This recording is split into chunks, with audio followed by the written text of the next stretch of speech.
Nagsimula ang episode 1 sa pagpapakita ng Jinjoy County, kung saan matatagpuan ang Jung Clan o Jung Sect.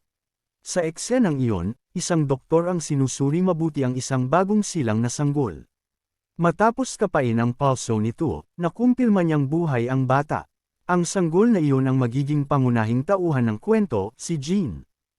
Kaagad na tinanong ng ama ni Jean ang doktor tungkol sa kalagayan ng kanyang anak. Pagkatapos ng masusing pagsusuri, napabuntong hininga ang doktor, dahilan upang mabahala ang ama at agad na itanong kung may problema ba. Sa seryosong tono, ipinaliwanag ng doktor na hindi pangkaraniwan ang kondisyon ng katawan ng bata.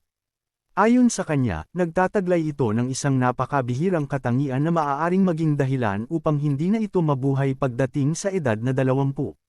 Dahil sa revelasyong iyon, naging mabigat ang atmosfera, na tila nagpapahiwatig na hindi ordinaryo ang kapalarang naghihintay kay Jean.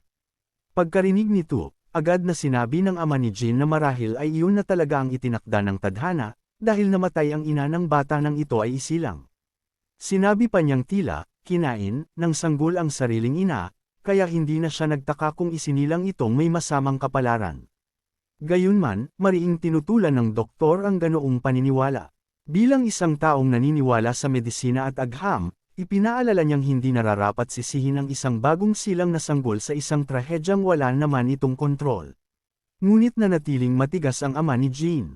Para sa kanya, paano pa niya maituturing na normal ang isang batang isinilang kasabay ng pagkamatay ng sariling ina at sinasabing aabot lamang sa edad na 20? Bilang tugon, mahinahong ipinaliwanag ng doktor ang tunay na kalagayan ng bata batay sa kanyang kaalaman. Ayon sa doktor, may taglay na napakabihirang meridian ang katawan ni Jean. Ang espesyal na meridian na ito ay tuluyang magyay-gising pagdating niya sa edad na 20. Kapag lubusan na itong nalantad sa ki energy, mawawala ito sa kontrol. Ipinaliwanag din niyang sa murang edad pa lamang ay umaapaw na sa ki energy ang katawan ng bata. Dahil dito, malaki ang posibilidad na maging isa siyang pambihirang henyo sa martial arts. Ipinahihiwatig din ito na ang kapangyarihang iyon ang maaaring maging dahilan ng kanyang kadakilaan o ng kanyang kapahamakan. Dagdag pa ng doktor, nagtataglay si Jean ng isang apex meridian point na matatagpuan sa bahagi ng korona ng kanyang ulo. Napakabihira ng katangiang ito at iilan lamang ang nagkakaroon nito.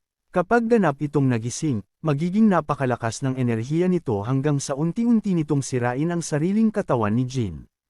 Sa huli, magdudulot ito ng isang napakalakas na pagsabog na hindi lamang papatay sa kanya, kundi maaari ring ikamete ng maraming taong nasa kanyang paligid. Sa mundo ng martial arts, ang mga taong may ganitong kapalaran ay tinatawag na Divine Death Star, dahil pinaniniwalaang sesabog sila sa edad na 20 at madadami ang maraming tao sa kanilang pagkamatay. Gayunpaman, ipinaliwanag din ng doktor na sa ilang sinaunang aklat, ang kondisyong ito ay tinatawag ding Heavenly Ascension. Ipinapakita nito na ang isang pambihirang kapangyarihan ay hindi palaging simbolo ng kapahamakan. Kapag nagamit ng tama at na-control ng maayos, maaari rin itong maging susi sa sukdulang kadakilaan. Ayon pa sa doktor, may mga sinaunang tala na nagsasabing may ilang napakabihirang tao na nagawang kontrolin ang ganitong uri ng kapangyarihan. Sa pamamagitan ng ganap na pagmaster sa kanilang ki energy, narating nila ang rurok ng lakas at kalaunan ay naging mga pinuno ng buong mundo ng MERM. Hindi sila basta-bastang mga henyo, kundi mga nilalang na lumilitaw lamang minsan sa milyon-milyon, o maging sa bilyon-bilyong tao. Dahil dito, naniniwala ang doktor na kung mapapalaki si Jean ng tama at mabibigyan ng wastong cultivation at pagsasanay, maaari siyang maging isang dakilang mandirigma sa hinaharap. Posible pang ang maging pinuno siya ng buong mundo ng MERM.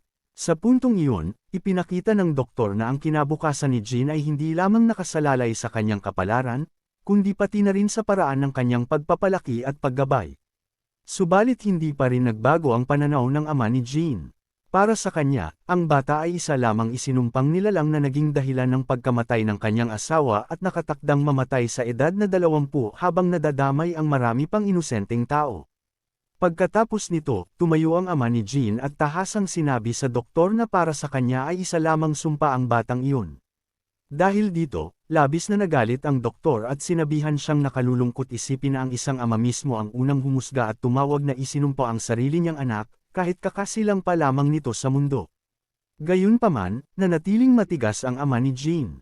Sinabi lamang nito na ihahatid ng overseer ang doktor hanggang sa pintuan at ibibigay ang kabuuang bayad na nararapat sa kanya.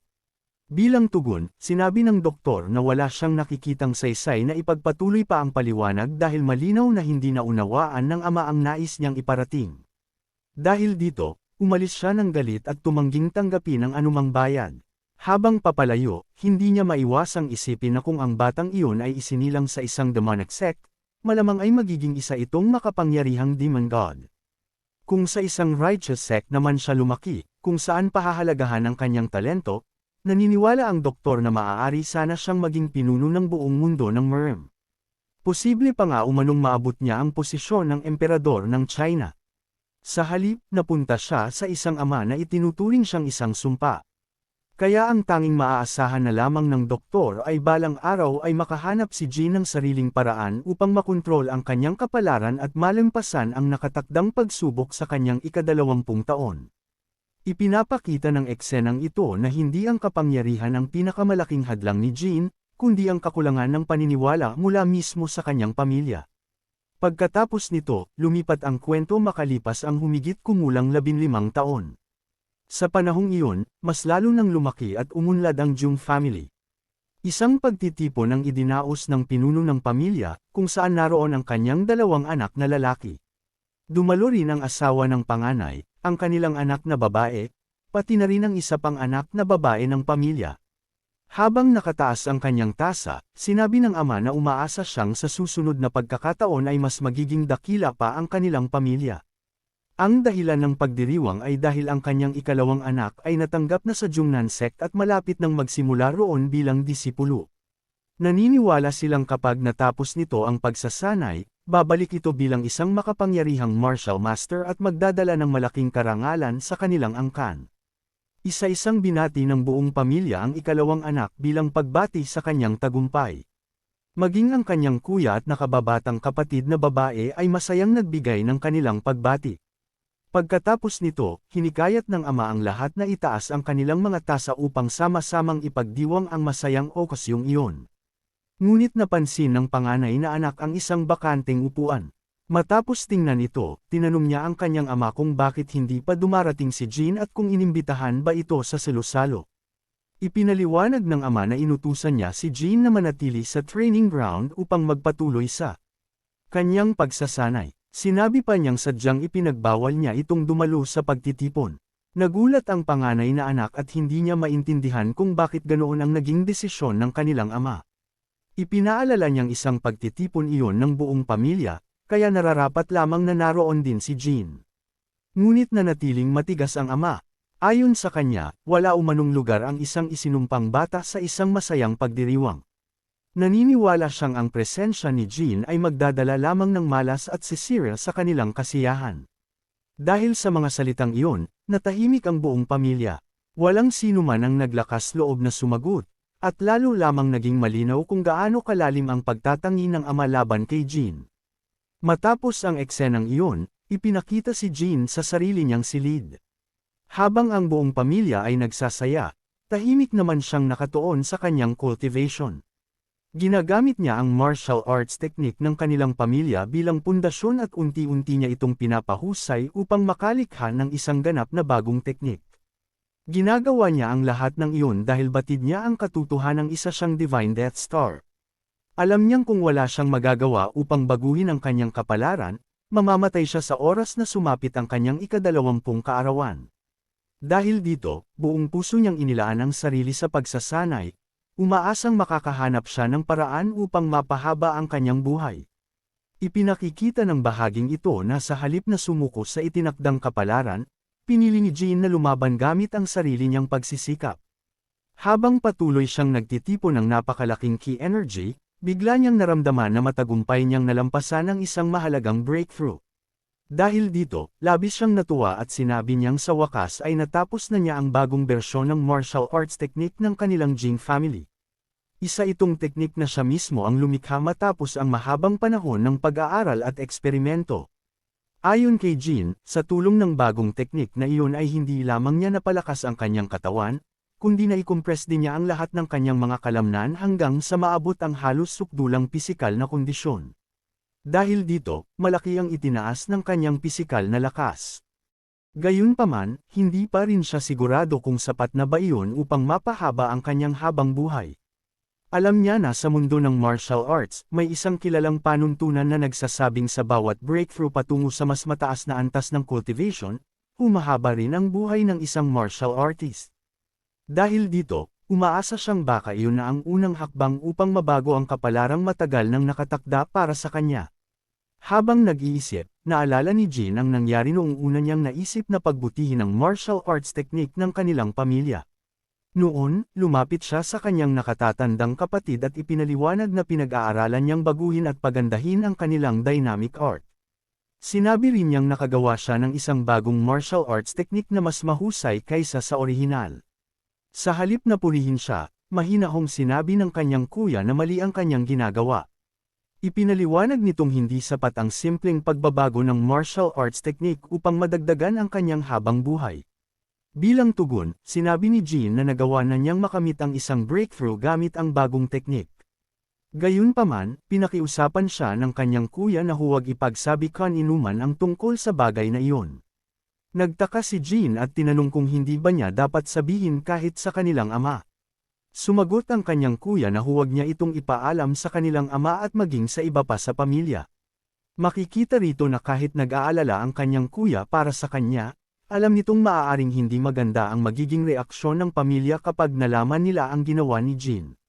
Sa kabila ng babalang iyon, nagpasya pa rin si Jin na kausapin ang isa niyang kapatid tungkol sa kanyang bagong teknik at niyaya niya itong magsanay kasama niya upang masubukan ang kanyang mga natuklasan. Ngunit agad siyang tinanggihan ng kanyang kuya. Sinabi nitong hindi siya naniniwalang nagawa ni Jin na pagbutihin ang martial arts technique ng kanilang pamilya. Idinagdag pa niyang wala siyang balak makipagsanay sa isang batang itinuturing na isinumpa. Ayon sa kanya, paano kung bigla na lamang sumabog si Jin na parang isang bola ng enerhiya habang sila ay nagsasanay? Kung mangyari iyon, pareho lamang silang mamamatay.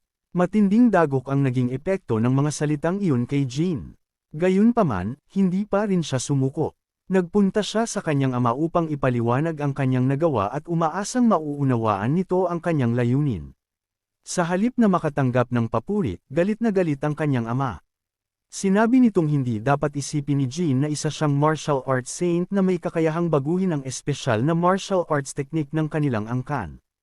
Pinagalitan siya nito at tinanong kung paano siya nagkaroon ng lakas ng loob na pakialaman ang teknik na ipinasa sa kanilang pamilya sa loob ng maraming henerasyon. Matapos marinig ang masasakit na salitang iyon, tahimik na umalis si Jin. Naging malinaw sa kanya na kahit ang simpleng hangarin niyang mapabuti ang martial arts ng kanilang pamilya ay hindi kailanman tatanggapin ng kanyang ama.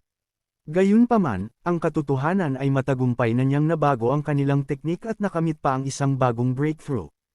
Ipinakikita ng bahaging ito na kahit walang sumusuporta sa kanya, patuloy pa rin niyang pinatutunayan ang kanyang kakayahan sa pamamagitan ng sariling pagsisikap. Habang nag-iisa sa kanyang silid, napaisip si Jin. Para sa kanya, naging mas madali kaysa sa inaasahan ang paglikha ng bagong martial arts technique. Ngunit kahit matagumpay siyang nakapag-breakthrough, hindi pa rin niya alam kung gaano pa kahaba ang kanyang buhay. Ang tanging hangarin niya ay manatiling masaya at ligtas ang kanyang pamilya. Alam niyang hindi siya mahal ng karamihan sa kanyang mga kapamilya. Patuloy pa rin nila siyang itinuturing na isang isinumpang bata dahil naniniwala silang siya ang naging dahilan ng pagkamatay ng kanyang ina noong siya ay isilang. Gayunpaman, sa halip na magkimkim ng galit, pinili niyang isipin ang kapakanan ng kanyang pamilya. Ipinapakita nito ang kabutihan ng kanyang puso sa kabila ng patuloy na pagtanggi at paghusga sa kanya. Habang tahimik siyang nagmumuni-muni, napansin niyang nagmamadaling tumatakbo ang mga tagapaglingkod palabas ng mansyon. Naririnig niyang nagsasabi ang mga ito na malapit nang dumating ang kanilang hinihintay na panauhin. Nagtaka si Jin kung ano ang nangyayari. Maya-maya ay naalala niyang ang kanyang nakatatandang kapatid ay natanggap na sa Jungnan sect at may isang elder mula sa sekta na personal na darating upang sunduin ito. Para sa kanilang pamilya, isa itong napakalaking karangalan.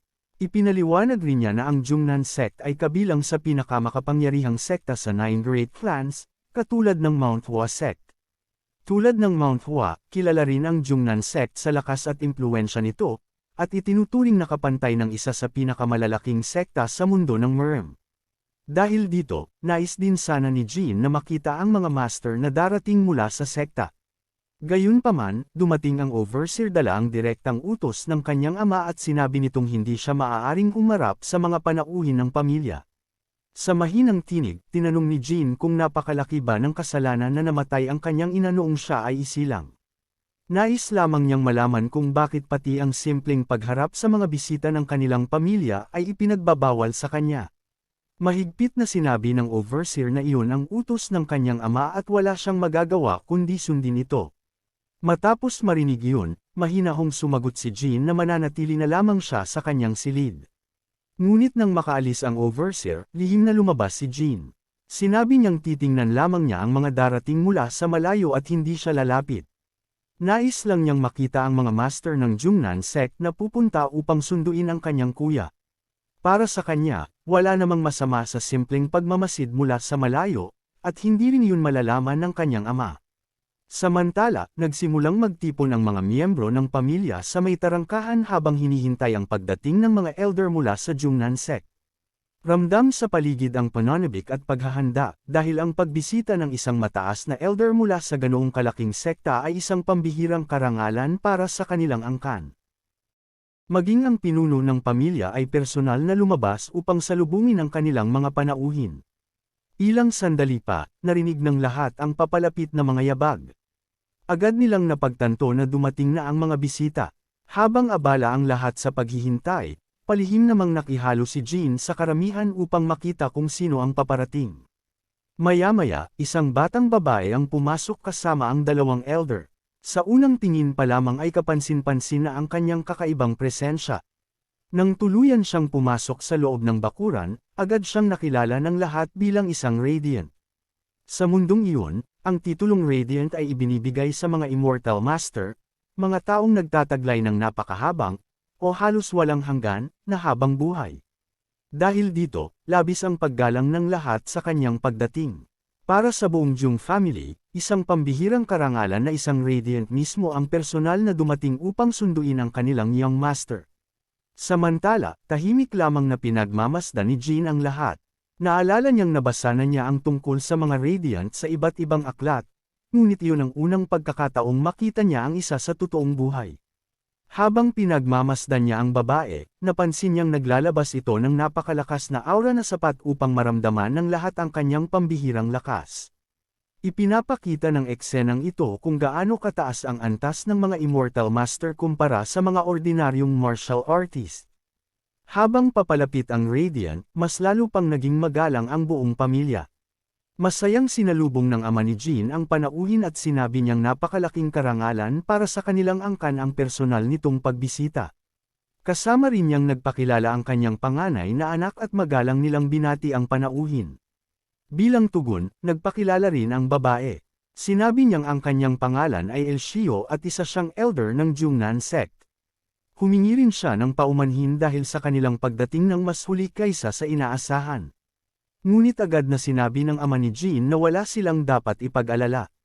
Sa halip, sinabi niyang sila pa nga ang nahihiyang maaaring na paghinti nila ang kanilang mga panauhin. Pagkatapos nito ay magalang niya silang inanyayahang pumasok sa loob ng mansyon upang doon ipagpatuloy ang kanilang pag-uusap. Hindi niya maitago ang kanyang kasiyahan, lalo na't isang Radiant Master mismo ang ipinadala ng Jungnan sect. Para sa kanya, malinaw itong patunay ng mataas na pagtingin ng sekta sa kanilang pamilya.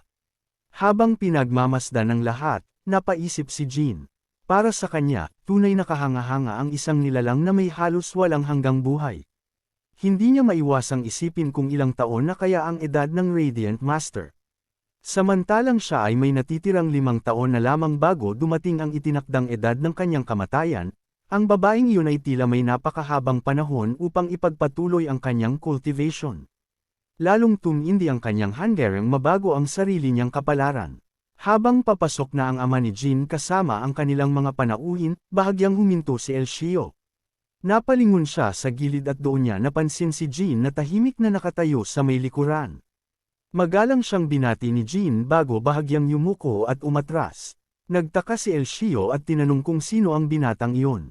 Ipinaliwanag ng ama ni Jean na iyon ang kanyang ikatlong anak. Gayunpaman, sinabi rin niyang isa itong problemadong anak na madalas umanong hindi sumusunod sa kanilang mga utos at hindi nakikinig sa sinasabi ng pamilya. Ngunit hindi sumang-ayon si Elshio sa unang impresyong iyon. Sa halip, sinabi niyang kakaiba ang pakiramdam niya tungkol sa binata. Napansin niyang napakalinaw ng mga mata nito at ayon sa kanya, ang ganoong klaseng mga mata ay karaniwang taglay lamang ng mga taong may pambihirang potensyal. Bagamat maikli lamang ang sandaling iyon, tila ipinahiwatig ng kwento na may bagay na nakita si Elshio kay Jean na hindi napansin ng sarili nitong pamilya. Samantala, matapos ang maikling pagkikitang iyon, bumalik si Jean sa kanyang training ground. Hinugot niya ang kanyang espada at sinabi sa sarili na ang pagdating ng Radiant Master ay nagbigay sa kanya ng panibagong pag-asa. Naniniwala siyang kaya pa niyang higit pang pagbutihin ang dynamic art ng Jung Clan at dalhin ito sa mas mataas na antas. Dahil dito, nagpasya siyang ituon ng buong atensyon sa pagmaster ng kanyang blade techniques. Ipinakikita ng bahaging ito na sa halip na mainggit sa lakas ng iba, ginawa ni Jean na inspirasyon ang kanyang nakita upang lalo pang magsumikap. Pagkatapos nito, lumipat ang eksena sa loob ng silid kung saan nagpapahinga si Elshio kasama ang dalawang elder na kasama niya. Habang pinagmamasdan nila ang paligid, sinabi ng isa sa kanila na napakaganda ng tanawin at kapaligiran ng lugar. Ayon sa kanya, malinaw na isa ang Jung family sa mayayamang angkan dahil sa lawak at kagandahan ng kanilang lupain. Bilang tugon, ipinaalala ni Elshio na may isa pang napakalakas na sekta na kilala bilang Tyrant Sword Sect na matagal nang nagmamasid sa lugar na iyon. Ayon sa kanya, nais ng sektang iyon na sakupin ang kanilang teritoryo dahil sa magandang lokasyon, mayamang lupain, at kahangahangang tanawin nito. Dahil dito, naniniwala siyang hindi magtatagal ay kikilos na ang Tyrant Sword Sect upang isagawa ang kanilang plano. Idinagdag pa ni Elshio na kapag tuluyang dumating ang mga miyembro ng Tyrant Sword Sect, malaki ang posibilidad na maraming miyembro ng Jung family ang mapatay. Alam ng lahat kung gaano kalupit at kalakas ang naturang sekta, kaya hindi dapat maliitin ang banta nito. Bilang tugon, agad na sinabi ng isa sa dalawang elder na hindi dapat mag-alala si Elshio. Ipinaalala niyang kaya sila ipinadala roon ay upang tiyaking ligtas ang pamilya. Ayon sa kanya, kung sakaling sumalakay ang Tyrant Sword Sect, haharangyan nila ang mga kalaban sa labas pa lamang ng mga pader at hindi nila hahayaang makapasok ang mga ito sa loob ng mansyon. Bahagyang tumango si Elshio at sinabing posible ngang mapigilan nila ang pag-atake. Gayunpaman, ipinaalala rin niya na ang Tyrant Sword Sect ay kabilang sa kilalang 13 Skies, isang pangkat ng pinakamakapangyarihang unorthodox o evil sects. Kilala ang grupong ito sa kanilang matinding lakas at kalupitan, at ang pinuno ng Tyrant Sword Sect ay isa sa mga pinakanakakatakot na personalidad sa mundo ng Merm. Dahil dito, hindi dapat maging kampante ang sinuman.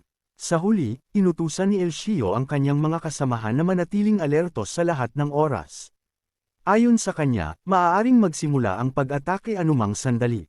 Ipinaliwanag din niyang hindi lamang ang pagsundo sa batang disipulo ang tunay nilang misyon, kundi ang pagtiyak din sa kaligtasan ng buong Jung family. Ipinapakita ng eksenang ito na batid na ng Jungnan Sect ang paparating na panganib at naghahanda sila para sa isang malaking labanan.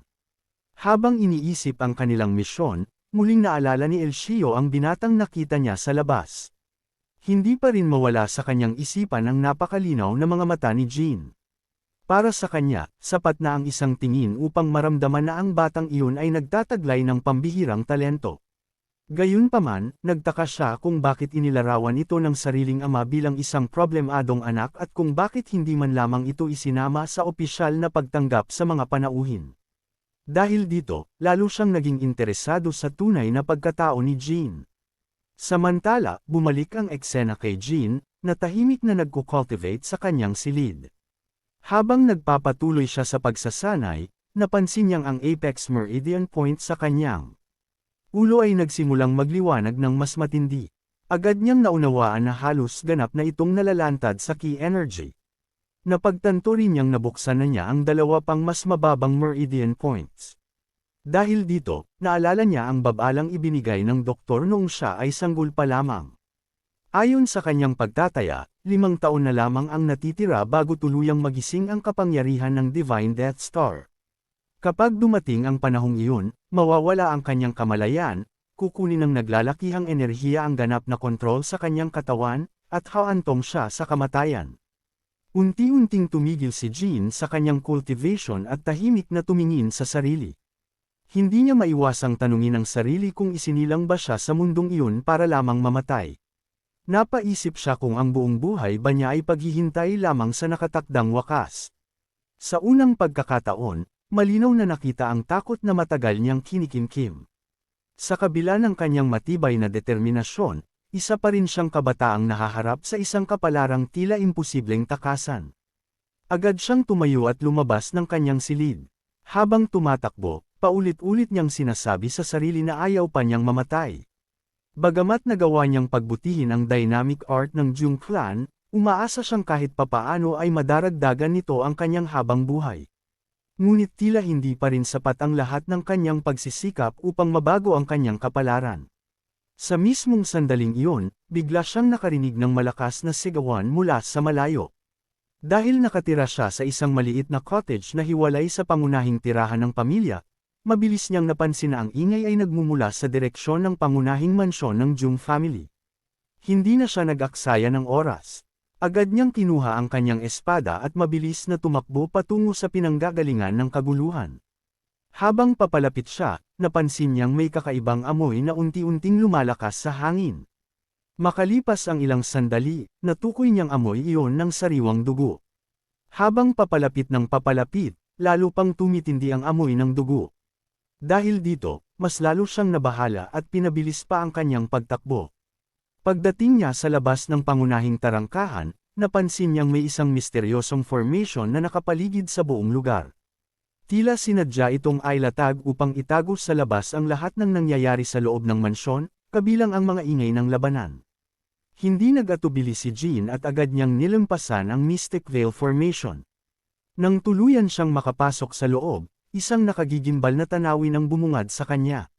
Nakakalat sa paligid ang mga walang buhay na katawan ng mga miyembro ng kanyang pamilya. Dahil sa kanyang nakita, tuluyang natigilan si Jean. Hindi siya makapaniwalang sa loob lamang ng maikling sandali ay nagmistulang lugar ng masakir ang kanilang tahanan. Habang nakatingin sa mga bangkay ng kanyang mga kapamilya, paulit-ulit niyang tinatanong ang sarili kung sino ang may kagagawan ng karumal-dumal na pagpatay na iyon. Habang dahan-dahan siyang naglalakad sa loob ng bakuran, napansin niyang pawang mga ordinaryong miyembro at tauhan ng kanilang pamilya ang mga biktima. Dahil sa dami ng mga bangkay, lalo siyang nabahala. Napansin din niyang sinadyang itago ng salarin ang buong pangyayari sa pamamagitan ng isang formation upang walang sinumang nasa labas ang makaalam sa nagaganap.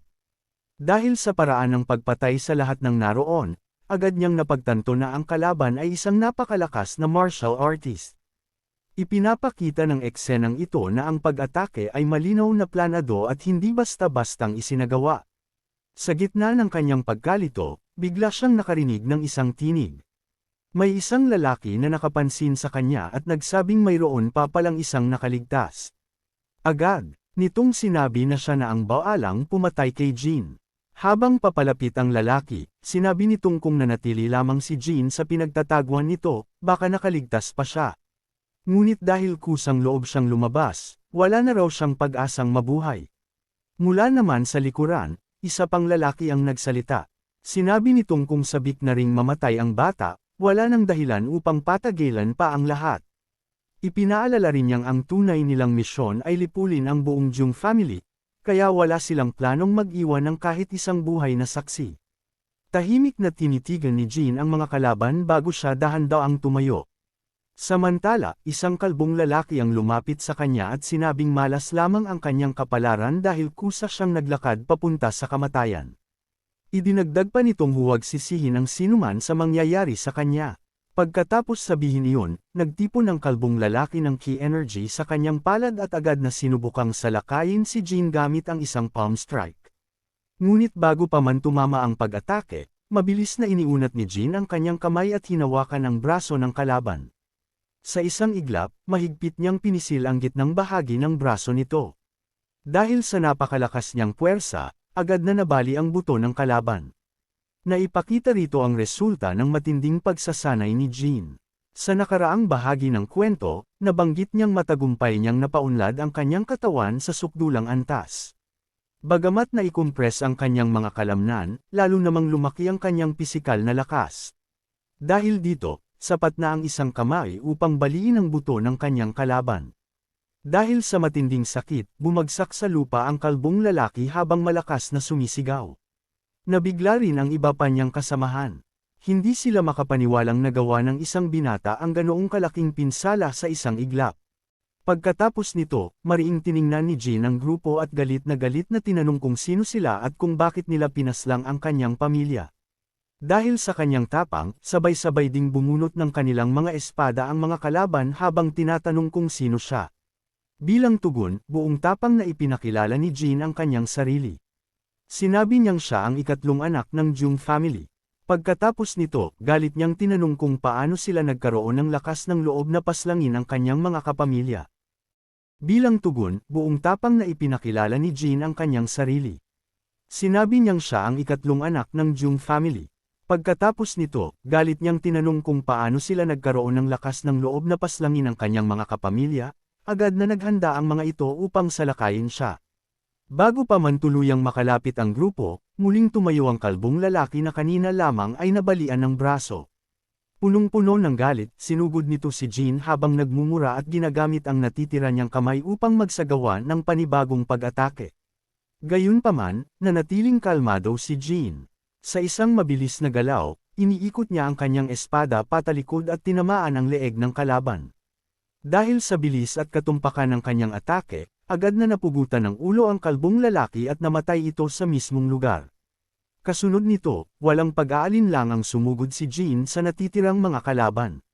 Nagulat ang mga ito sa ipinakita niyang lakas at napansin nilang higit na mas mahusay ang kanyang kakayahan kaysa sa inaasahan nila. Habang sumusugod, ginamit ni Jean ang kanyang natatanging sword technique na tinatawag na Transcendence. Sa bawat kalabang nalalapitan niya, mabilis niyang inihahataw ang kanyang espada at isa-isang pinapatumba ang mga ito. Ang bawat galaw ay puno ng bilis, kontrol, at katumpakan, dahilan upang wala ni isa sa mga ordinaryong kalaban ang makapagbigay ng matinding paglaban. Ipinapakita ng eksenang ito na ang mahabang panahon ng lihim niyang pagsasanay ay nagsimulang magbunga sa aktwal na labanan. Sa loob lamang ng ilang sandali, halos lahat ng kalaban ay napatay. Nang dalawa na lamang ang natitira, mabilis ding tinapos ni Jean ang laban. Ang isa ay pinaslang niya sa pamamagitan ng pagtusok ng espada diretso sa dibdib, na tumama sa puso nito at agad na nagdulot ng kamatayan. Matapos ang labanan, napaisip si Jean. Ayon sa kanya, hindi naman ganoon kalalakas ang mga nakalaban niya. Dahil dito, nagtaka siya kung ang mga taong iyon nga ba talaga ang responsable sa paglipol sa kanilang pamilya. Sa isip niya, ang sinumang nakagawa ng ganoong kalaking massacre ay dapat mas makapangyarihan kaysa sa mga kalabang katatapos lamang niyang harapin. Habang iniisip niya iyon, bigla siyang nakarinig ng panibagong tinig mula sa kanyang likuran. Isang hindi kilalang lalaki ang pumalakpak at nagsabing kahanga-hanga ang ipinakita niyang swordsmanship.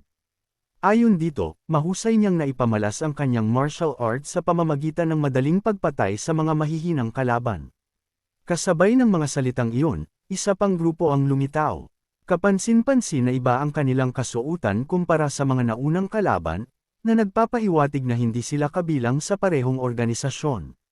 Paglapit nila, sinabi ng isa sa kanila na bagamat mahusay ang espada ni Jean, naging pabaya naman siya dahil hindi niya napansin ang mga tunay na kalaban na nasa kanyang likuran. Idinagdag pa nitong malapit nang matapos ang kanyang buhay. Nagulat si Jean sa paglitaw ng bagong grupo at agad niyang sinuri ang kanilang anyo. Samantala, pinuri naman siya ng isa sa mga lalaki at sinabing tila buong buhay niyang inilaan ang sarili sa pagsasanay ng swordsmanship, dahil kapansin-pansin ang husay ng bawat galaw niya. Bilang tugon, tinanong ni Jean kung miyembro ba sila ng Bloodfire Cult. Ngunit agad nila itong itinanggi. Ipinaliwanag nilang ang mga taong nakahandusay sa lupa ay pawang mga tauhan lamang ng Bloodfire Cult at wala silang kaugnayan sa grupong iyon. Sa halip, sinabi nilang sila ay mga disipulo ng Tyrant Sword Sect. Pagkarinig sa pangalang iyon, agad na nabigla si Jean. Naalala niyang kabilang ang Tyrant Sword Sect sa kilalang 13 Skies, ang grupo ng pinakamakapangyarihang unorthodox sects. Alam din niyang kabilang sa grupong iyon ang Bloodfire Sect. Dahil dito, lalo siyang nagtaka kung bakit parehong lumitaw ang dalawang makapangyarihang organisasyong iyon sa teritoryo ng Jung family. Hindi nagtagal ay direkta niyang tinanong ang mga ito kung ano ang kanilang pakay sa Jinjoy County at kung bakit nila sinalakay ang kanilang pamilya. Ngunit malamig na sinabi ng isa sa mga disipulo na wala siyang karapatang malaman ang sagot. Sa halip na mataranta, mahinahong pinagmasdan ni Jin ang kanilang kilos. Napansin niyang sa halip na agad siyang patayin, pinili muna nilang makipag-usap. Dahil dito, napag-isip-isip niyang tila alam ng mga ito ang kanyang pinagmulan. Ayon sa kanya, kung hindi nila alam ang kanyang pagkatao, malamang ay inatake na siya agad ng walang anumang pag-uusap. Nagulat ang mga disipulo sa naging obserbasyon ni Jin. Pagkatapos nito, sinabi niyang alam niyang pamilyar sila sa pinagmulan ng kanyang ina. Ipinaliwanag niyang ang kanyang ina ay nagmula sa Ruin Fortress Sect, isang sekta na kilala bilang pinakamakapangyarihan sa buong mundo ng martial arts sa kasalukuyang panahon. Ayon sa kanya, maging ang Tyrant Sword Sect ay hindi maihahambing sa impluensya at lakas ng Ruin Fortress Sect. Dahil dito, naniniwala siyang hindi basta-basta maglalakas loob ang mga ito na patayin siya ngayong alam na nila ang kanyang tunay na pinagmulan. Ngunit bago pa man may makasagot, biglang gumuho ang isang bahagi ng pader. Mula roon ay tumilapon ang dalawang elder na kaninang kasama ni Elder Elshio. Malakas silang bumagsak sa lupa at kapansin-pansin na parehong nagtamo ng matitinding sugat. Agad na napatingin si Jin sa mga elder. Nakita niyang duguan ang bibig ng isa sa kanila, na tila nakatanggap ng napakalakas na pag-atake. Makalipas ang ilang sandali, isa pang katawan ang lumipad mula sa himpapawid at bumagsak malapit sa kanyang kinatatayuan. Laking gulat niya nang makitang si Elder Elshio pala iyon. Bumagsak ito sa mismong harapan niya habang pilit na bumabangon. Napansin din niyang may sugat ang tenga nito at patuloy itong dinudugo. Sa kabila ng kanyang kalagayan, sinikap pa rin itong manatiling matatag. Habang pinagmamasdan ang nangyari, napagtanto ni Jin na kung si Elder Elshio, na isang Radiant Master, ay nagawang sugatan ng ganoon kalubha, tiyak na isang napakalakas na kalaban ang kanyang nakaharap. Ipinapakita ng eksenang ito na ang tunay na banta ay hindi ang mga ordinaryong disipulo, kundi ang isang nilalang na nasa mas mataas na antas ng kapangyarihan. Ilang sandali pa, isang napakalakas na presensya ang biglang bumalot sa buong lugar.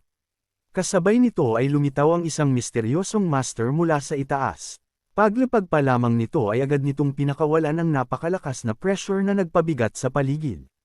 Naramdaman agad ni Jin ang napakalaking agwat ng kanilang lakas. Habang nakatingin sa bagong dating, sinabi niya sa sarili na hindi niya kilala ang taong iyon, ngunit ramdam niyang napakalakas ng aura na nagmumula rito. Maging ang simpleng presensya nito ay sapat upang maramdaman niyang nanginginig ang kanyang mga kamay. Ipinahihiwatig nito kung gaano kalayo ang pagitan ng kanilang cultivation. Kasunod nito, ang disipulong kanina lamang ay nakikipag-usap kay Jin ay agad na lumuhad sa harap ng bagong dating at magalang na tinawag itong, My Lord. Nang marinig iyon, agad na naunawaan ni Jin ang tunay na pagkakakilanlan ng lalaki. Napagtanto niyang ito mismo ang pinuno ng Tyrant Sword Sect, isang alamat sa mundo ng Murm. Ayon sa mga kwento, siya ang nagtatag ng buong Tyrant Sword Sect gamit lamang ang sarili niyang lakas. Itinayo niya ang kanyang imperyo sa ibabaw ng hindi mabilang na mga bangkay, at maraming tao ang nanginginig sa takot sa tuwing naririnig ang kanyang pangalan. Ang maikling pagpapakilalang ito ay lalong nagpapatibay sa imahe ng pangunahing kontrabida bilang isang napakalupit at halos hindi matatawarang kalaban. Samantala, lumingon si Elder Elshio sa kanyang mga kasamang elder at nakita niyang halos hindi na makatayo ang mga ito dahil sa tindi ng kanilang mga sugat. Dahil dito, sinabi niyang kung magpapatuloy ang sitwasyon sa ganoong paraan, malamang nawala ni isa sa kanila ang makaliligtas. Sa kabilang banda, tahimik na tumungala si Jin sa langit habang mabilis na nag-iisip ng paraan. Dahil alam niyang nakatakda na ang kanyang kapalaran bilang isang Divine Death Star, naisip niyang kung mamamatay rin lamang siya, mas mabuting gamitin niya ang kapangyarihang iyon upang isama sa pagbagsak ang kanilang pinakamalakas na kalaban. Bagamat isa itong desperadong pasya, Ipinapakita nito kung gaano kalaki ang kanyang determinasyong protektahan ang iba kahit kapalit pa ang sariling buhay. Matapos magpasya, mabilis na sumugod si Jin patungo sa pinuno ng Tyrant Sword Sect. Sa harapan nito ay nakaluhod pa rin ang isa sa mga disipulo, ngunit hindi yun naging hadlang sa kanyang pag-atake. Sa mismong sandaling sinubukan ng disipulo na salagin ang kanyang espada, mabilis na binago ni Jin ang direksyon ng kanyang pag-atake. Sa isang napakabilis at tumpak na galaw, tumagos ang kanyang espada sa katawan ng disipulo at agad niya itong napatay sa harap mismo ng kanilang pinuno. Dahil sa biglaang pangyayari, maging ang pinuno ng Tyrant Sword Sect ay hindi na nakagawa ng anumang hakbang upang mailigtas ang kanyang tauhan. Samantala, ang iba pang mga disipulo ay agad na nagngit-ngit sa galit at naghanda upang gumanti. Tahimik namang tinitigan ni Jin ang kanilang leader bago niya ito hinamon. Sinabi niyang kung kaya nga siyang patayin ng mga ito, dapat ay gawin na nila iyon. Dahil sa matinding galit, sabay-sabay na humugot ng kanilang mga espada ang mga disipulo at naghanda ng sumugod. Gayunpaman, bago pa sila makakilos, itinaas ng pinuno ang kanyang kamay at iniutos na walang sinuman ang gagalaw. Pagkatapos ay tumingin siya kay Jin at sinabi niyang napakalakas ng spirit energy na taglay nito. Ayon sa kanya, ang enerhiyang nasa katawan ng binata ay mas malaki pa kaysa sa karamihan ng mga taong naruroon, kabilang na maging siya at si Elder Elshio. Dahil dito, sinabi niyang malinaw na si Jin ay isang taong may pambihirang potensyal at likas na talento. Nagulat ang lahat ng naruroon sa narinig nila. Hindi nila inaasahan na ang kanilang sariling pinuno ay hayagang pupuri sa isang binatang kabilang sa kalabang panig. Ipinapakita ng eksenang ito na kahit ang isang makapangyarihang lider ay kayang kilalanin ang tunay na talento, kahit pa ito ay nagmumula sa isang kaaway. Pagkaraan nito, sinabi ng pinuno na hindi niya papatayin si Jin. Nagtaka si Jin at tinanong kung ibig bang sabihin ay hindi siya kayang patayin ng lider. Ngunit kalmado lamang na sumagot ang pinuno. Ipinaliwanag niyang kaya niya itong patayin anumang oras, ngunit pinili lamang niyang huwag gawin iyon. Agad namang sinabi ni Jin na marahil ay nag-aatubili lamang ang leader dahil ang kanyang ina ay nagmula sa Ruin Fortress Sect. Naniniwala siyang natatakot ang pinuno na gantihan siya ng kanyang lolo, na kilala bilang Emperor ng Ruin Fortress Sect, sakaling patayin siya. Maging si Elder Elshio ay bahagyang nagulat sa sinabi ni Jin at tahimik na hinintay ang magiging tugon ng pinuno. Sa mahinahong tinig, sinabi ng pinuno na mali ang iniisip ni Jin. Ipinaliwanag niyang hindi siya natatakot sa Ruin Fortress Sect. Inamin niyang totoo na napakahirap kalabanan ang mga taong nagmumula roon at malaki ang magiging kapalit ng pakikipagbanggaan sa kanila, ngunit hindi yun ang dahilan kung bakit niya piniling buhayin ang binata. Sa halip, sinabi niyang nagustuhan niya si Jin. Ayon sa kanya, kahanga-hanga ang talento, determinasyon, at espiritu ng binata. Naniniwala siyang balang araw ay maaabot nito ang rurok ng mundo ng martial arts at maaari pa itong maging isang martial emperor. Idinagdag pa ng pinuno na kung hindi lamang nagmula ang ina ni Jin sa Ruin Fortress Sect, matagal na sana niya itong inalok na maging sarili niyang disipulo. Para sa kanya, sayang ang isang napakalaking talento kung mapupunta lamang ito sa maling landas. Dahil sa mga salitang iyon, muling nabigla ang lahat ng mga disipulo. Hindi nila inakala na ang isang binatang katulad ni Jin ay makatatanggap ng ganoong kataas na pagkilala mula mismo sa kanilang pinuno. Ipinahihiwatig nito na ang tunay na kakayahan ni Jin ay higit pa sa nakikita ng karamihan. Makalipas ang ilang sandali, ibinagsak ng pinuno ang kanyang espada sa lupa bilang hudyat ng pagtatapos ng labanan. Pagkatapos nito ay sinabi niyang bibigyan niya ang Jung family ng isang araw upang ilibing ang kanilang mga namatay. Iniutos din niyang lisanin nila ang lugar kasama ang lahat ng natitirang buhay na miyembro ng kanilang pamilya. Mula sa araw na iyon, ang teritoryo ng Jung Sect ay hindi na umano pag-aari ng Jung family, kundi opisyal ng sakop ng Tyrant Sword Sect. Nagbabala rin siya na kapag lumipas ang isang araw at may sinuman pa ring miyembro ng Jung family na matagpuan sa lugar, siya mismo ang papatay sa mga ito. Pagkatapos sabihin ang lahat ng iyon, umalis ang pinuno kasama ang kanyang mga tauhan. Ngunit bago tuluyang mawala sa paningin ni Jin, huminto siya at muling lumingon. Sinabi niya kay Jin na kapag dumating ang araw na sapat na ang kanyang lakas upang ipaghiganti ang kanyang pamilya, maaari siyang hanapin at harapin siya anumang oras. Para sa pinuno, ang paghihiganti ay dapat makamit sa pamamagitan ng sariling lakas, hindi sa galit lamang. Tahimik lamang na pinanood ni Jean ang kanilang pag-alis habang matalim ang kanyang titig sa likuran ng pinuno. Sa kanyang isipan, nagsimula siyang magtanong kung darating pa ba ang araw na magiging sapat ang kanyang lakas upang talunin ang napakalakas na kalabang iyon. Gayunpaman, alam niyang may mas malaking balakid siyang kailangang lampasan. Bago pa man niya maisakatuparan ang kanyang paghihiganti, kailangan muna niyang mabuhay at mapigilan ang nakatakdang kapalaran ng Divine Death Star, dahil ayon sa hula, pagdating ng kanyang ika-20 taong gulang ay mawawala rin ang kanyang buhay. Matapos ang pangyayaring iyon, agad na nagtungo si Jean sa loob ng pangunahing gusali ng kanilang pamilya. Doon niya nadatnan ang kanyang ama na malubhang sugatan at nasa bingit na ng kamatayan. Lumapit siya rito, hinawakan ang kamay nito, at ipinakilala ang kanyang sarili. Sa mahinang tinig, nagtanong ang kanyang ama kung paano siya naging ganoon kalakas at kung paano niya nagawang harapin ang napakaraming kalaban.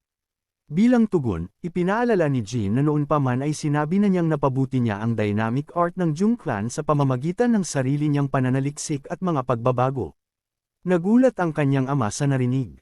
Hindi siya makapaniwalang nagawa nga ng sariling anak ang bagay na dati niyang itinuring na imposibleng mangyari.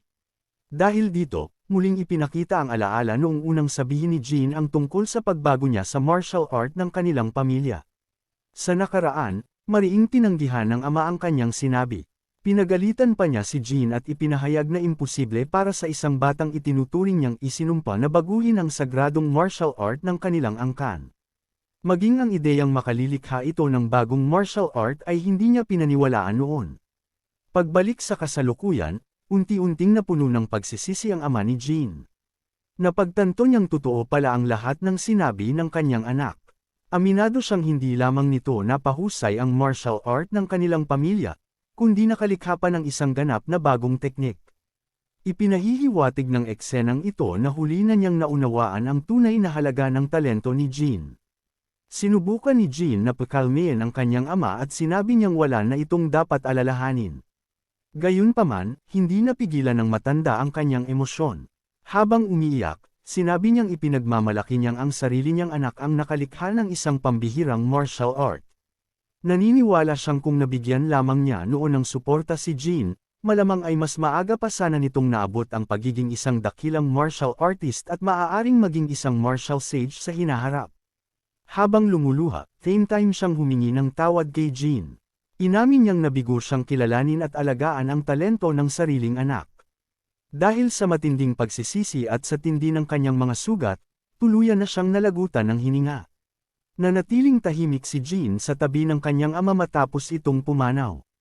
Bagamat hindi sila naging malapit sa loob ng maraming taon, malinaw na mabigat pa rin para sa kanya ang pagkawala nito. Ipinapakita ng tagpong ito na kahit dumating ang paghingi ng tawad, hindi na nito mababago ang mga pagkakamaling nagawa sa nakaraan. Makalipas ang ilang sandali, tumayo si Jean at napatingin sa overseer. Kasama nito ang pamangkin niyang babae, ang anak ng kanyang nakatatandang kapatid. Naroon din ang kanyang ikalawang kapatid, na isa sa iilang nakaligtas sa trahedya. Nag-aalalang tinanong ng overseer kung maayos lamang ba siya. Kalmado namang sumagot si Jean na ligtas siya. Pagkatapos ay agad niyang tinanong ang kalagayan ng batang babae. Ipinaliwanag ng overseer na nakaligtas ang bata dahil naitago ito ng kanyang ama habang natutulog.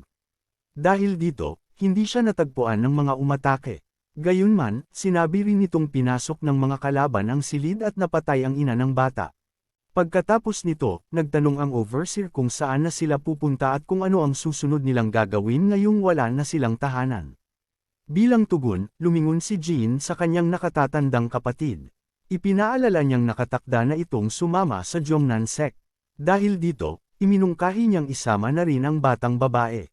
Naniniwala siyang may taglay din itong talento at malaki ang posibilidad na tanggapin ito ng sekta kapag dumating ang tamang panahon. Pagkarinig nito, nagtanong ang kanyang nakatatandang kapatid kung ano naman ang plano niya para sa sarili. Nais nitong malaman kung saan siya tatango matapos ang trahedyang sinapit ng kanilang pamilya. Kalmado namang sumagot si Jean na kaya niyang alagaan ang sarili. Ipinahiwatig niyang mayroon na siyang sariling direksyon at hindi niya nais maging pabigat sa sinuman. Ilang sandali pa, lumapit si Elder Elcio at magalang na hiniling kung maaari silang mag-usap ng pribado. Sumama naman si Jean sa kanya sa labas upang pakinggan ang nais nitong sabihin. Pagdating nila roon, tinanong ni Jean kung aalis na ba siya. Ipinaliwanag ni Elder Elcio na kailangan na talaga nilang umalis sa lalong madaling panahon. Ayon sa kanya, matapos magpakita ang pinuno ng Tyrant Sword Sect, wala na silang kakayahang manatili pa sa lugar. Hanggat hindi sila nakababalik kasama ang mas makapangyarihang mga elder ng kanilang sekta, imposible nilang mabawi ang nasakop na teritoryo ng Jung family. Ipinapakita ng sitwasyong ito kung gaano kalaki ang agwat ng kanilang lakas kumpara sa pinunong kalaban. Pagkatapos nito, tinanong niya si Jean kung balak pa ba nitong manatili at lumaban. Sa kanyang palagay, wala nang pag-asang magtagumpay ang sinumang may iwan sa kasalukuyang kalagayan. Dahil dito, nais din niyang malaman kung pupunta ba si Jean sa Ruin Fortress Sect, ang sekta ng pamilya ng kanyang ina. Ipinaliwanag ni Jean na iyon nga ang kanyang balak. Sinabi niyang pupunta siya sa Ruin Fortress Sect upang mas mapalakas ang kanyang sarili, dahil wala na siyang ibang lugar na makatutulong sa kanya upang lalo pang umunlad bilang isang martial artist. Nang marinig iyon, nagbigay si Elder Elcio ng isang hindi inaasahang alok. Inanyayahan niya si Jean na sumama na lamang sa Jongnan Sect at nangakong personal niya itong irerekomenda bilang disipulo. Nagpasalamat si Jean sa ipinakitang kabutihan ni Elder Elcio. Gayunpaman, sinabi niyang sa kasalukuyan ay hindi niya matatanggap ang alok, kahit batid niyang maraming dakilang martial artist ang nahuhubog sa loob ng Jongnan Sect. Ngunit nilinaw ni Elder Elcio na hindi lamang ordinaryong pagiging disipulo ang iniaalok niya. Ipinaliwanag niyang irerekomenda niya si Jean bilang personal na disipulo ng mismong sect leader ng Jongnan Sect. Kapag nangyari iyon at napatunayan ni Jean ang kanyang kakayahan, malaki ang posibilidad na siya pa ang maging susunod na pinuno ng buong sekta. Nabigla maging ang mga elder na naruroon sa laki ng alok na iyon. Samantala, napaisip si Jean. Alam niyang kung tatanggapin niya ang pagkakataong iyon, maaaring magbukas sa kanya ang landas patungo sa isa sa pinakamataas na posisyon sa mundo ng MERM. Ipinapakita ng eksenang ito kung gaano kataas ang tingin ni Elder Elcio sa talento at potensyal ni Jean. Ipinaliwanag pa ni Elder Elcio na hindi niya ibinibigay ang ganoong klaseng alok sa kahit sino. Para sa kanya, sapat na ang ipinakitang kakayahan ni Jean upang maging karapat-dapat sa ganoong pambihirang oportunidad. Matapos ang ilang sandaling pag-iisip, magalang na yumuko si Jean at humingi ng paumanhin. Sinabi niyang nagpapasalamat siya sa tiwala at kabutihang ipinakita sa kanya, ngunit kailangan niyang tanggihan ang alok dahil may sarili siyang landas na nais tahakin. Hindi naman nagalit si Elder Elcio. Sa halip, sinabi niyang kalimutan na lamang nila ang naging usapan. Inamin niyang nagpasya siyang ialok iyon matapos makita ang pambihirang talento ni Jean, lalo na nang marinig niyang maging ang pinuno ng Tyrant Sword Sect ay nagnanais ding gawin itong sariling disipulo. Bago sila tuluyang maghiwalay, sinabi ni Elder Elcio na mananatiling bukas ang pintuan ng Jongnan Sect para kay Jean. Anumang oras na magbago ang kanyang isip, malugod siyang tatanggapin ng kanilang sekta at bibigyan ng mataas na katayuan. Nagpasalamat si Jean sa kabutihang iyon. Pagkatapos ay sinabi niyang mayroon pa siyang isang mahalagang tanong. Pinayagan naman siya ni Elder Elcio na magsalita. Tinanong ni Jean kung posible bang madagdagan ang kanyang buhay kung makukuha niya ang bunga ng Heavenly Tree. Ipinaliwanag niyang alam nitong isa siyang Divine Death Star at kakaunti na lamang ang natitirang panahon ng kanyang buhay. Dahil si Elder Elcio ay isang Radiant na may napakahabang buhay, umaasa siyang maaaring alam nito ang sagot. Nais din niyang malaman kung posible bang maging immortal sa pamamagitan ng naturang bunga. Nagulat si Elder Elcio at agad na tinanong kung saan niya nalaman ang tungkol sa Heavenly Tree. Ipinaliwanag ni Jean na nabasa lamang niya ito sa mga sinaunang aklat. Bilang tugon, sinabi ni Elder Elcio na ang Heavenly Tree ay isang napakabihirang puno na mahigpit na pinangangalagaan ng Ruin Fortress Lord. Ayon sa kanya, namumunga ito ng isang maalamat na kayamanan na kilala bilang Fruit of the Heavenly Tree. Sa maraming alamat, ang bungang iyon ay itinuturing na isang uri ng immortality pill dahil pinaniniwalaang ang sinumang makakain nito ay magkakamit ng napakahabang buhay at halos walang hangganang lifespan. Pagkarinig nito, napaisip si Jean tungkol sa posibilidad na mapahaba ang sarili niyang buhay. Dahil alam niyang limitado na lamang ang natitira niyang panahon, nakita niya ang impormasyong iyon bilang isang posibleng pag-asa para mabago ang kanyang kapalaran. Gayunpaman, ipinaliwanag ni Miss Elshio na kahit isa siyang Radiant, hindi pa niya naaabot ang antas na karapat-dapat upang makalapit sa Heavenly Tree. Sinabi niyang hindi pa nga niya nararating ang kalahati ng kanyang mahabang buhay, ngunit wala pa rin siyang sapat na kwalipikasyon upang makuha ang bunga nito. Idinagdag pa niyang tanging ang Ruined Fortress Lord lamang ang may kapangyarihang magbigay ng prutas na iyon, at magagawa lamang niya iyon kung nanaisin niya. Matapos marinig ang paliwanag, sinabi ni Jean na malinaw na ngayon sa kanya ang direksyong kailangan niyang tahakin. Napagtanto niyang alam na niya kung saan siya pupunta at kung ano ang tunay niyang layunin. Gayunman, binalaan siya ni Miss Elshio na hindi magiging madali ang landas na iyon. Ipinaliwanag niyang maging ang mga Radiant ay hindi basta-bastang nakakakuha ng Heavenly Tree Fruit dahil isa itong sagradong kayamanan na mahigpit na binabantayan.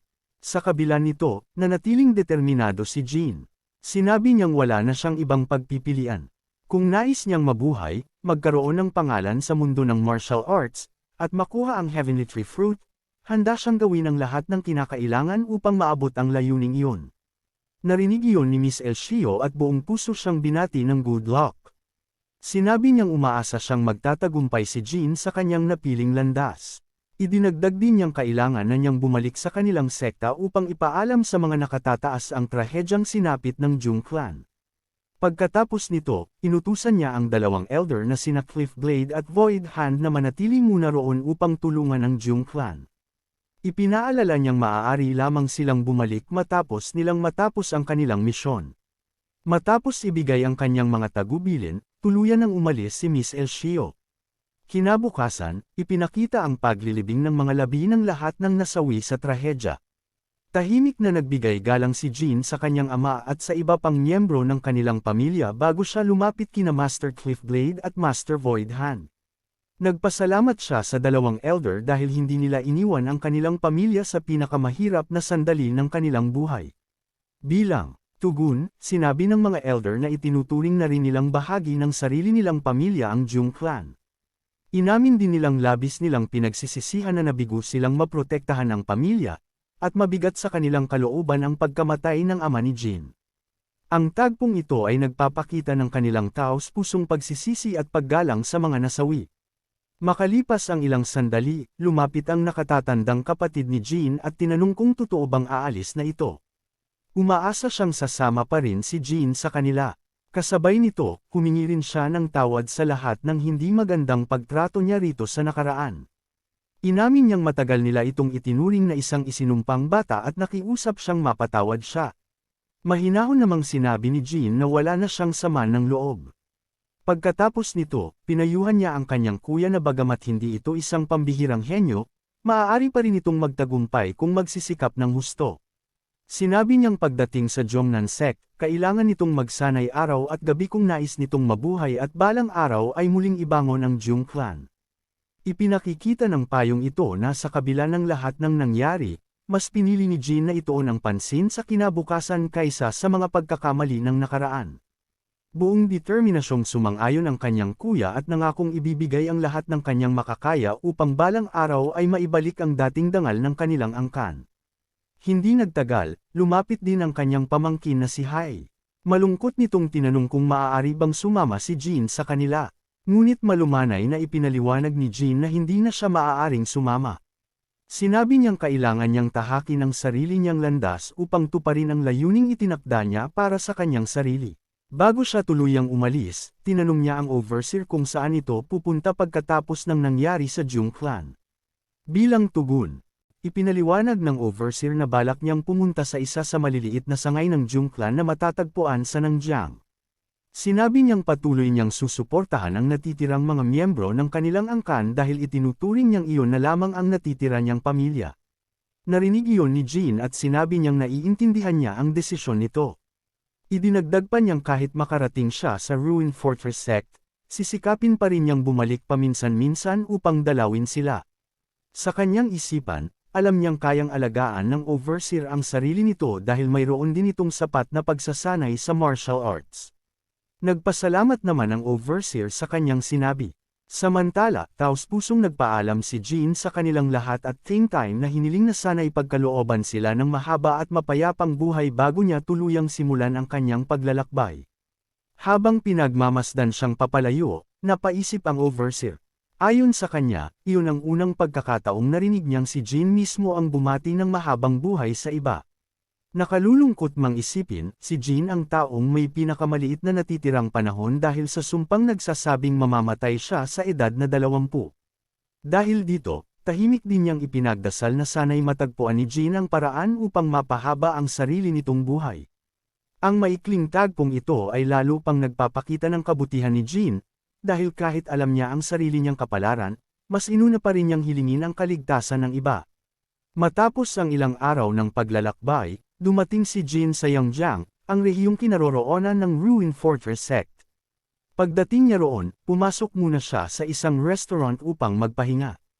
Habang nakaupo, napansin niyang hindi pangkaraniwan ang dami ng tao sa lugar.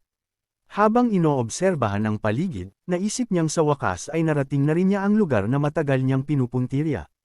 Habang nakaupo siya, narinig niya ang usapan ng ilang tao sa loob ng restaurant. Pinag-uusapan nila ang tungkol sa Ruin Fortress sect at sinasabing isa iyon sa pinakadakila at pinakakilalang sect sa buong mundo ng martial arts. Marami ang naniniwalang ang sinumang makapasok dito ay may malaking pagkakataong maging isang dakilang martial master. Ipinaliwanag din ng mga tao na ang Ruin Fortress sect ay hindi lamang isang makapangyarihang sekta. Ito rin ang organisasyong nagbabantay at nagpapanatili ng kaayusan sa iba pang mga sect. Sa madaling salita, nagsisilbi itong tagapagpatupad ng balanse sa mundo ng MERM, dahilan kung bakit napakataas ng respeto rito. Sa kalagitnaan ng kanilang pag-uusap, nabanggit ng isa sa mga naroroon na maraming tao ang dumating sa lugar dahil magsisimula na kinabukasan ang entrance examination ng Ruin Fortress sect. Nagulat si Jean nang marinig yun dahil wala siyang anumang impormasyon na may pagsusulit palang gaganapin. Hindi nagtagal, isang binata ang lumapit sa kanyang mesa. Ito ang unang taong magiging kaibigan ni Jean sa bagong lugar, si Young Master Chang. Magalang nitong tinanong kung isa rin ba siyang aplikanteng sasali sa entrance examination ng Ruin Fortress sect. Tumingin si Jean sa binata at sa halip na agad sumagot, tinanong muna niya kung ano ang pakay nito. Napangiti naman ang binata at agad na humingi ng paumanhin. Ipinaliwanag niyang hindi man lamang siya nakapagpakilala bago nagtatanong. Pagkatapos nito ay ipinakilala niya ang kanyang sarili at sinabi niyang hindi niya intens iyong mabigla si Jean. Idinagdag pa niya na karamihan sa mga tao sa restaurant ay mas matanda kaysa sa kanila. Dahil mukhang halos magkaedad sila at mag-isang nakaupo si Jean, naisip niyang magandang simulan ang pakikipagkilala rito. Bilang tugon, ipinakilala rin ni Jean ang kanyang sarili. Pagkatapos nito ay naupo si Young Master Chang sa kanyang mesa at nagsimula silang mag-usap. Habang nagkukwentuhan, sinabi ni Chang na sa tingin niya ay mas naging madali ang paglalakbay ni Jean dahil nagmula lamang ito sa isang maliit na county. Samantala, sinabi niyang napakalayo ng kanyang pinanggalingan at marami siyang pinagdaanang panganib bago makarating sa lugar. Ayon kay Chang, nakipaglaban siya sa mga bandido ng Greenwood sa kalagitnaan ng kanyang paglalakbay. Hindi pa roon natapos ang kanyang mga pagsubok, dahil kinailangan din niyang harapin ang mga pirata sa Yangtze River. Ipinaliwanag niyang sinubukan siyang looban ng mga ito, habang ang iba naman ay nais siyang hulihin at ipagbili bilang alipin. Tahimik lamang na nakinig si Jean habang inaalala ang sarili niyang karanasan. Napaisip siya na nakasalubong din niya ang ilang mga bandido sa kanyang paglalakbay, ngunit matapos niyang mapatay ang isa o dalawa sa kanila, naging maayos na ang natitira niyang paglalakbay patungo sa Ruin Fortress sect. Bilang tugon, sinabi niyang hindi rin naging madali ang kanyang dinaanang landas.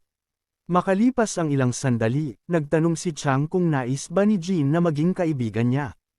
Ipinaliwanag niyang kung magsasama sila, maaari nilang ibahagi sa isa't isa ang anumang impormasyon tungkol sa entrance examination, na tiyak na makatutulong sa kanilang dalawa. Nagulat si Jean sa sinabi nito at nagtanong kung mayroon nga bang gaganaping pagsusulit. Lalo namang nagtaka si Chang. Tinanong niya kung totoo bang wala talagang alam si Jean tungkol sa entrance examination kahit naroon na ito upang sumali. Nang makita niyang seryoso si Jean, ipinaliwanag ni Chang ang sitwasyon. Sinabi niyang nag-anunsyo ang Ruined Fortress Sect ng isang entrance examination kung saan maaaring makapasok bilang miyembro ang sinumang makapapasa. Ayon sa kanya, kailangan lamang nilang malampasan ang ilang pagsubok upang magkaroon ng pagkakataong sumali sa sekta. Doon naunawaan ni Jean kung bakit napakaraming tao ang nagtipon sa lugar. Sinabi niyang napansin na rin niya ang hindi pangkaraniwang dami ng tao mula nang dumating siya. Tumango si Chang at ipinaliwanag na napakaraming tao ang handang sumubok dahil alam nilang napakalaki ng benepisyong may dudulot ng pagiging miyembro ng Ruined Fortress Sect. Ayon sa kanya, bukod sa kayamanan at katanyagan, magkakaroon din sila ng mataas na reputasyon sa buong mundo ng Murem. Dahil dito, maging ang mga batang master mula sa iba't ibang prestihiyosong pamilya ay dumating upang subukan ang kanilang kapalaran. Ipinapakita ng tagpong ito kung gaano kataas ang prestihiyo ng Ruined Fortress Sect sa mundo ng martial arts. Pagkatapos marinig ang paliwanag, tinanong ni Jean kung kasama rin ba si Chang sa mga sasailalim sa pagsusulit. Ngumiti si Chang at kinumpirmang isa rin siya sa mga kalahok. Pagkatapos nito, ipinaliwanag niyang kahit hindi sila tuluyang makapasok sa Ruined Fortress Sect, may isa pa ring napakahalagang oportunidad na naghihintay sa mga makapapasa sa unang dalawang pagsusulit. Ayon kay Chang, ang mga makaaabot sa ikatlong pagsusulit ay magkakaroon ng pagkakataong makaharap ang Pavilion Lord, ang Ruined Fortress Lord, o isa sa mga dakilang elder ng sekta. Ipinaliwanag pa niyang para sa maraming martial artist, sapat na ang isang maikling pakikipagtagpo sa mga dakilang personalidad na iyon upang makakuha ng enlightenment o mahalagang gabay na maaaring magdulot ng breakthrough sa kanilang cultivation. Dahil dito, marami ang handang isugo ang kanilang buhay para lamang sa pagkakataong iyon. Tahimik na, pinakinggan ni Jean ang lahat ng impormasyong ibinahagi ni Chang at unti-unti niyang naunawaan kung gaano kahalaga ang pagsusulit na kanilang sasalihan. Nagpatuloy si Chang sa pagpapaliwanag at sinabi niyang napakahirap makapasa sa entrance examination. Ayon sa kanya, napakakaunti lamang sa libu-libong kalahok ang nagtataglay ng sapat na talento upang makalusot sa lahat ng pagsusulit. Ipinaliwanag din niyang kung madali lamang ang pagsusulit, matagal nang napuno ng mga bagong miyembro ang Ruined Fortress Sect. Ngunit dahil napakataas ng kanilang pamantayan, iilan lamang ang tunay na nagtatagumpay sa bawat batch ng pagsusulit. Matapos sabihin iyon, muling iminungkahi ni Chang na magsama silang dalawa sa pagsusulit. Naniniwala siyang kung magtutulungan sila at magbabahagi na ng impormasyon, mas lalaki ang kanilang tsansang makapasa. Matapos pag-isipan ng alok, pumayag si Jean. Bahagyang nagulat si Chang dahil napansin niyang kakaunti lamang magsalita si Jean at tila likas itong seryoso. Gayunpaman, hindi niya ito pinansin at sinabi niyang ayos lang iyon dahil siya na lamang ang magpapatuloy sa kanilang pag-uusap. Mula roon ay nagbahagi pa siya ng iba't ibang kwento at impormasyon, habang tahimik lamang na nakikinig si Jean. Sa katunayan, piling impormasyon lamang ang kanyang binibigyang pansin at ang iba ay hinahayaan na lamang niyang lumipas. Habang nakikinig, napaisip si Jean na isa itong magandang pagkakataon. Dahil may entrance examination palang gaganapin, hindi na niya kakailanganing gamitin ang koneksyon ng kanyang maternal family upang makapasok sa Ruined Fortress Sect. Sa halip, maaari niyang patunayan ang sariling kakayahan sa pamamagitan ng patas na pagsusulit. Ipinapakita ng tagpong ito na mas pinipili niyang umasa sa sarili niyang talento kaysa sa impluwensya ng kanyang angkan. Kinabukasan, ipinakita ang engranding tanawin sa labas ng Ruined Fortress Sect. Makikita ang malalaking watawat na iwinawagayway ng hangin habang unti-unting nagtitipon ang lahat ng mga kabataang dumating upang sumailalim sa entrance examination.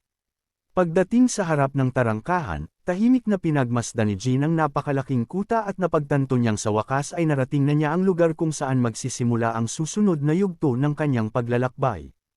Hindi nagtagal, ibinigay sa kanya ang kanyang participant badge, at napansin niyang kabilang siya sa batch number 13.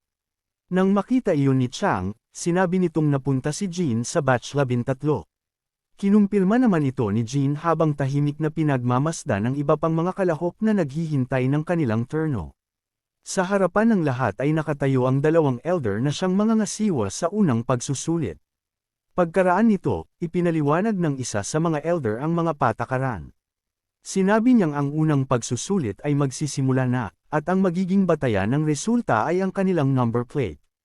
Ayon sa Elder, kapag kinuha niya ang number plate ng isang kalahok matapos ang pagsusulit, nangangahulugan iyon na nakapasa ang kalahok. Ngunit kung ibabalik niya ang plate, nangangahulugan itong bumagsak ang kalahok at kailangan itong umalis sa Ruin Fortress sect. Habang nakikinig ang lahat, nagsimula silang mag-isip kung ano pa ang mga susunod na pagsubok. Ipinaliwanag naman ni Chang kay Jin na ang ikalawang pagsusulit ay isang duel match, habang ang ikatlong pagsusulit ay isang personal na panayam kasama ang Ruin Fortress Lord. Nagulat si Jin nang marinig yun at tinanong kung totoo bang magkakaroon sila ng one-on-one na pakikipagkita sa pinuno ng Ruin Fortress sect. Kinumpirma iyon ni Chang at ipinaliwanag na ang Ruin Fortress Lord ay isa sa pinakamakapangyarihang Radiant Master sa mundo ng martial arts. Ayon sa kanya, napakahalaga ng pagkakataong iyon dahil matapos ang panayam ay maaaring ma-recruit ang isang kalahok, makatanggap ng mahalagang enlightenment, o tuluyang hindi matanggap sa sect. Habang hinihintay ang pagsisimula ng pagsusulit, mahigpit na hawak ni Jin ang kanyang number plate. Makalipas ang ilang sandali, inanunsyo ng Elder ang opisyal na pagsisimula ng unang pagsusulit. Ipinaliwanag niyang ang unang test ay tinatawag na Swift Blade.